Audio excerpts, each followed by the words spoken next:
Secretary of State Mike Pompeo delivered a sharp rebuke of Venezuelan strongman Nicolas Maduro's international backers on Saturday in a United Nations Security Council meeting that afforded a face-off with Russian and Chinese envoys. It's not a surprise that those who rule without democracy in their own countries are trying to prop up Maduro while he is in dire straits, Pompeo told the Security Council, in a specific reference to our Russian and Chinese colleagues at the meeting. Those comments continued an argument that began earlier Saturday, when the Security Council debated the decision to hold a meeting on the Venezuela crisis.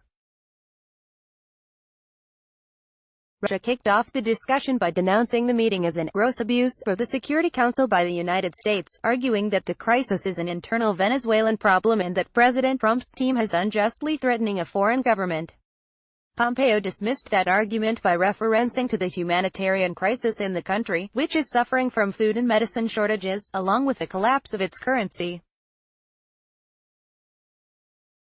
We're here because scores of Venezuelan women, some of them teenagers, have fled Maduro's madness to other countries, and in desperation turned to prostitution to survive, he said.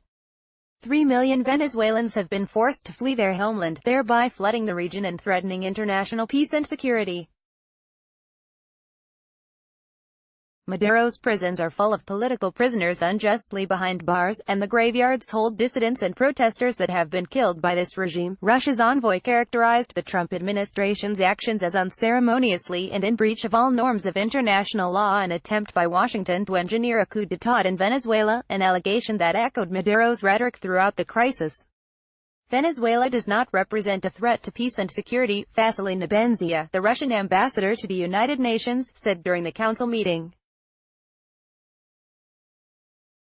If anything does represent a threat to peace, it is the shameless and aggressive actions of the United States and their allies in the ouster of the legitimately elected president of Venezuela. Maduro took the oath of office on Jan.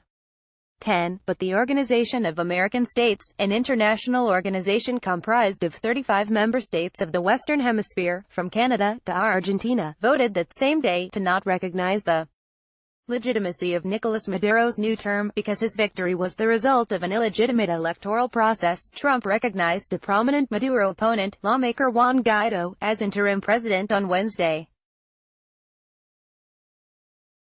Trump was joined in doing so by a majority of those, including major Latin American democracies such as Brazil, Colombia, and Argentina.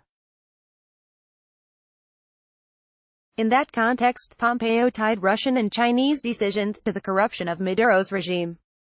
China and Russia are propping up a failed regime in hopes of recovering billions of dollars in ill-considered investments and assistance made over the years, he said.